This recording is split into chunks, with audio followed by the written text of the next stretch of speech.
Have you ever heard people talk about recovery but not fully understand what recovery actually is?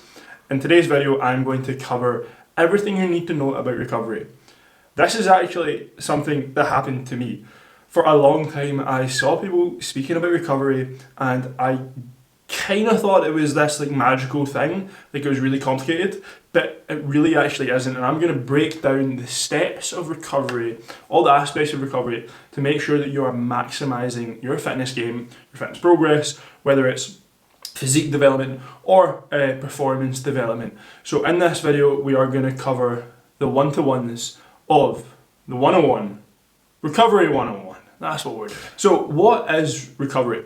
That's something I genuinely didn't really know for quite a while until I educated myself on it.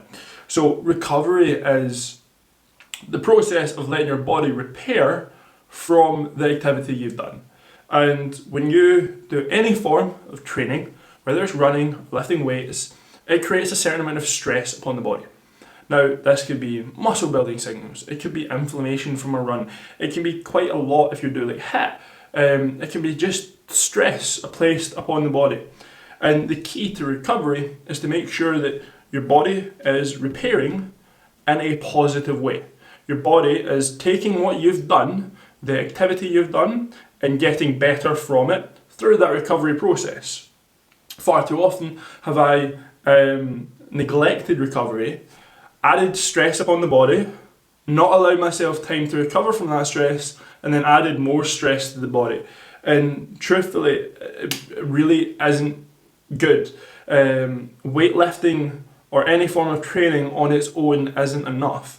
You need to be letting your body repair from the thing that you've been doing.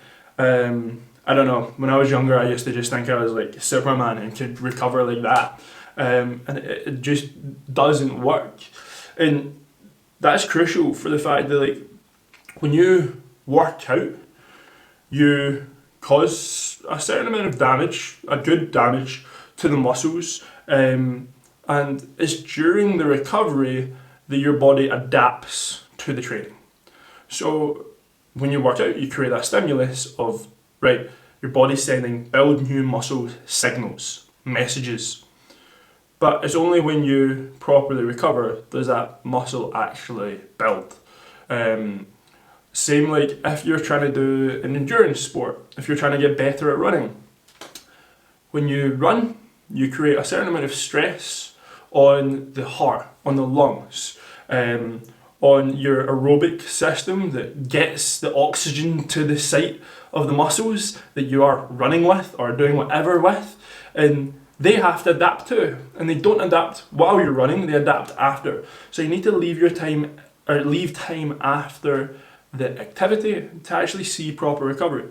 So working out without proper recovery truthfully just leads to a decrease in gains, an increase in injury, and truthfully burnout. Your body just doesn't feel great. So what are the key components to recovery? The first one, and they're all very, very important, but one of the big ones that I neglected for far too long is rest, is sleep.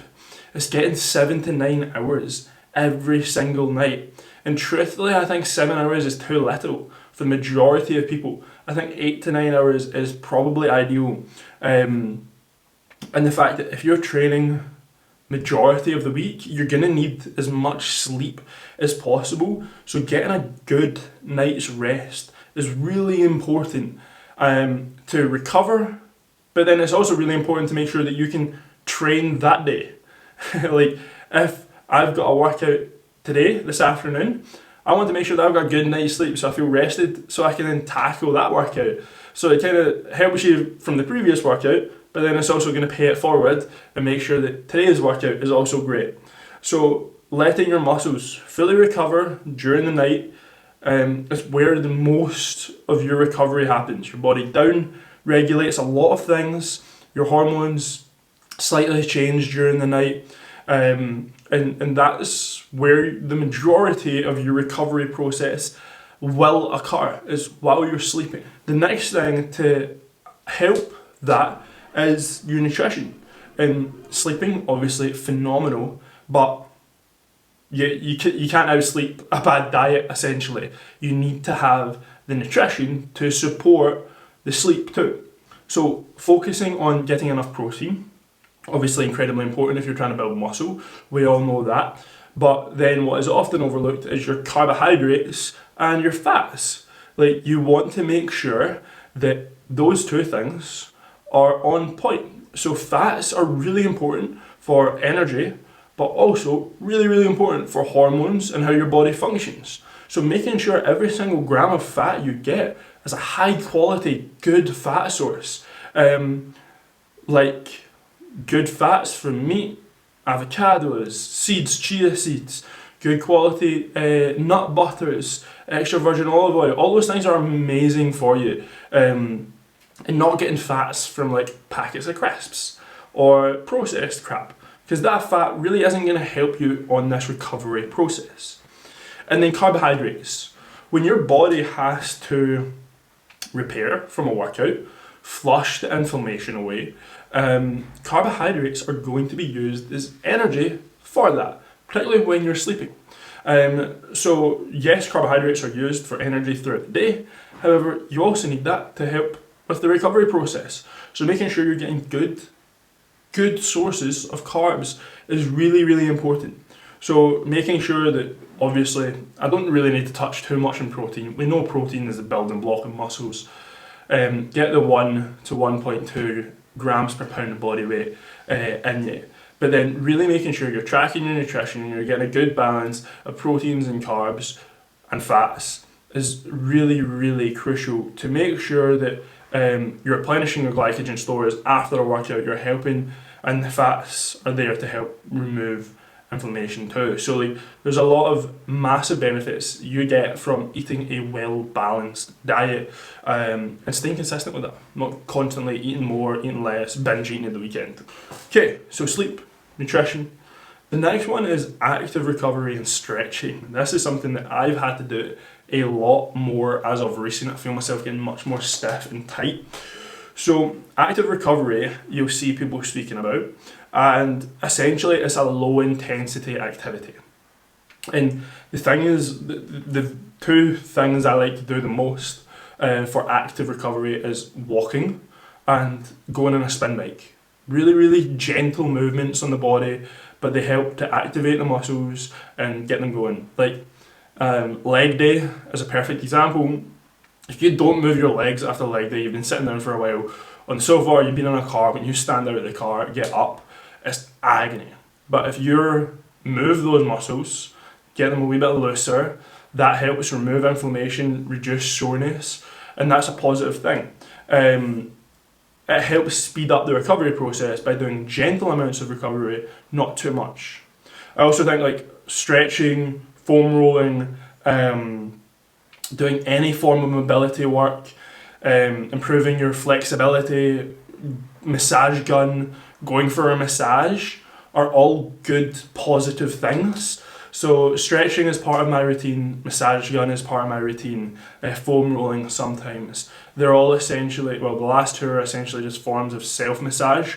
But mobility, I feel, is something that needs to be worked on, because modern life has us in this position where sitting down, my hips are at a 90-degree angle, so muscles in the hips tend to get tight, and sitting on a laptop all day, you tend to kind of arch over, so making sure you're not too tight, because your body will form to the most amount of, your body will form to what you do the most amount of time, and truthfully the most amount of time is you sit down. So we've then got sleep, nutrition, active recovery, and then supplements. Supplements are really, really important. Now, the stack that you have is definitely individual. However, supplements like magnesium are really, really good. Omega-3s, then BCAAs can all help with recovery. Now, you should have more of a supplement stack, like vitamins, minerals, things like that. But for recovery, supplements definitely can enhance your nutrition. They're not magic. You probably won't feel a drastic difference taking them. However, they absolutely do have research to back up what they do for you. So building a supplement stack that aids your nutrition is really, really important. I don't overly complicate supplements. I just go with the most basic things, truthfully. Like, I think it's like 6 or 7 supplements I take every day. And truthfully, when it comes to supplements, the ones that are like the cheapest tend to be, or the most basic, tend to be the best.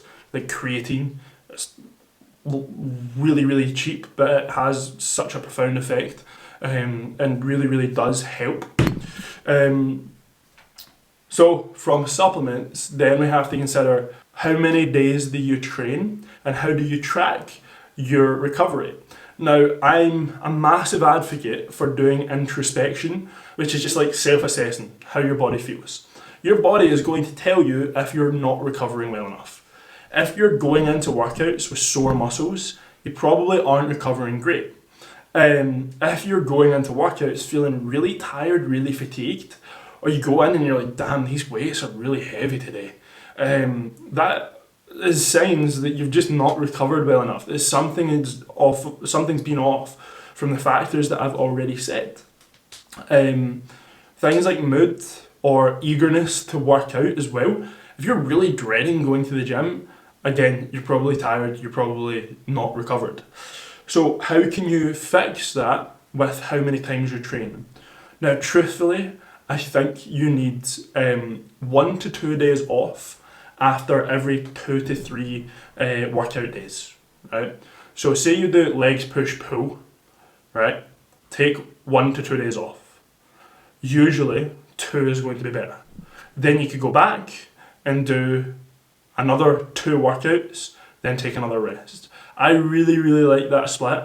So essentially 3 days on, 2 days off, 2 days on, 2 days off.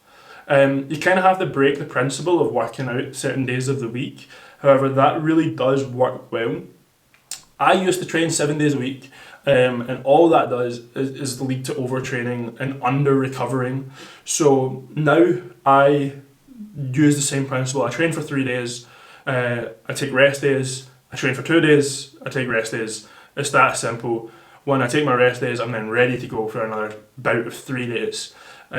But truthfully, the majority of people, I think, can get phenomenal results from training 3 to 4 times a week.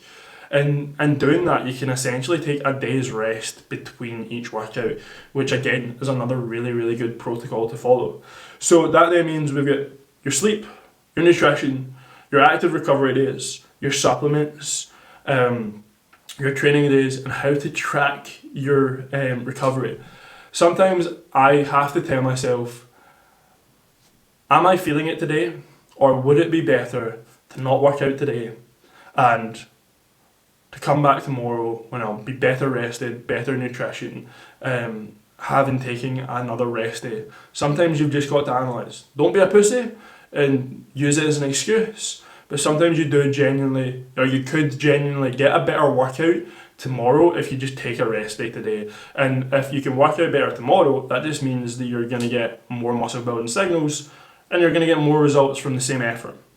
So recovery isn't really a secret. It's actually far more basic than I first thought. If you want to grow muscle, grow strength, and grow longevity in your training, you need to make sure that you're taking care of these things. You need to prioritize these as much as you do your actual workouts. So if you found this video helpful, please drop a like, subscribe, and I will see you on the next one.